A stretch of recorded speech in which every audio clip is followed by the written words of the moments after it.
What's the big deal about this? Well, there's a number of things, and I'm sure that we'll hit on many of them. But I think it's critical to understand that oil is fundamental to every economic activity, pretty much every activity that humankind undertakes, especially in the United States and most of the developed, and I hate that term, but the heavily industrialized world. So our activity will be greatly diminished, and therefore our economies, and therefore our access to resources such as water, light, electricity, all those sorts of things will be heavily impacted by our availability of petroleum. And but the one thing I would like to speak to specifically is dealing with agriculture, and there's just a couple of points I want to make. One is that the average distance that food travels in the United States is somewhere between 2,500 and 3,000 miles, and that means that our food is coming from great distances overseas, from South America, etc., to get to our plates. That distance is covered through the availability of cheap petroleum, through the availability of petroleum, period. Second, currently we're expending at least 10, if not upwards of 15 calories of petroleum energy for every 1 energy of food that is generated in the United States that goes into our bellies, onto our plates, and feeds us. So, and that's petroleum in the form of giving energy to the machinery that puts those seeds in the ground and manages the weeds and harvests, and then distributes and processes all of that food. That is the energy that goes into the petroleum, petrochemicals that manage the pests and the weeds using the forms of agriculture that we currently do. It's the energy that goes into making the nitrogen-based fertilizers that currently support the production and the yields of food in this country. So all of these things around food and the processing of food are inextricably linked. And currently about 21% of the energy used in the United States is used in the food system. And that's mostly coming from the petroleum. Not only oil, but also gas, and gas is also at the point of peaking, if not near peaking. So those two forms of energy are inextricably linked and would have dire consequences for our food. I am from a science background, and I do believe that there are technological solutions available.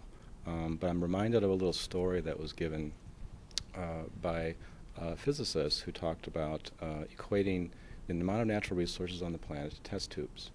And in a test tube, which we could equate to one planet Earth, you would say that it's full of food, one test tube full of food.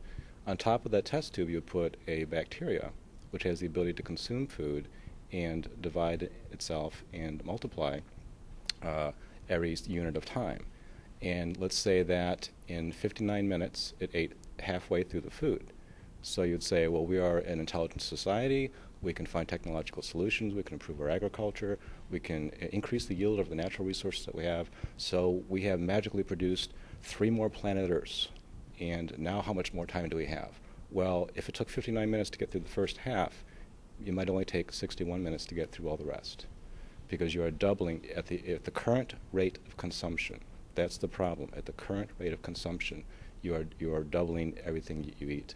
And it's a very simple-minded example, but it's exactly what's happening with our society right now, is that we are not reducing, we are not leveling off the amount of consumption that we do on the oil, and we are an oil-based society.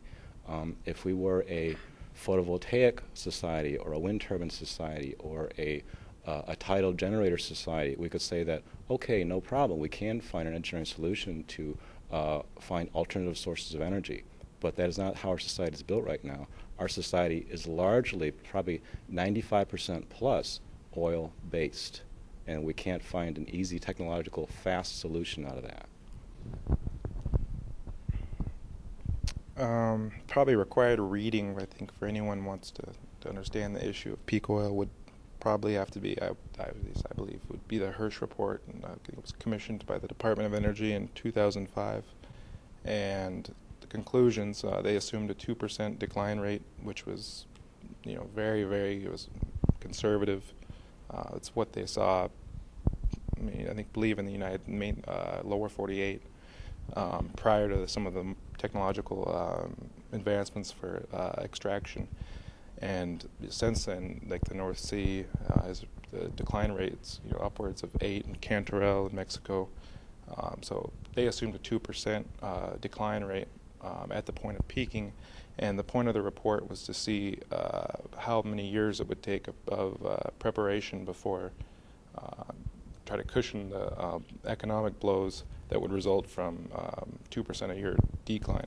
And what they determined was that in order to avoid severe economic disruption, you'd have to have 20 years before the onset of peak oil to prevent any, they called severe, unprecedented economic troubles. And that's with a 2% decline rate. So it's, it's not looking like we have 20 years anymore. And the 2% rate, especially with the when you factor in we're an importing nation, 2/3 of our oil, begs the question of what will happen. The other convincing piece of evidence I've seen was, I think it was in 2004, called Operation Shockwave, and they were looking at terrorist threats and to see what would happen if there was an interruption for one reason or another for our oil supply, and they basically concluded that even with a 4% decline rate, which isn't much, viewed in the bigger scheme of things, millions of jobs would be lost. Just severe blow to our economy, and with oil, once oil sets into decline, it doesn't stop at 1 year. The supply doesn't start coming back on. It gets progressively more serious and more dramatic, and it's kind of a feedback effect, because once some jobs are lost, other jobs, people consume less. If they're not making money, they're not going to be buying things, and quickly this snowballs, and 1 in 7 jobs, I believe, dependent in the U.S. on some gasoline, car production, manufacturing. It quickly becomes apparent that it's not something that just kind of takes care of itself economic-wise.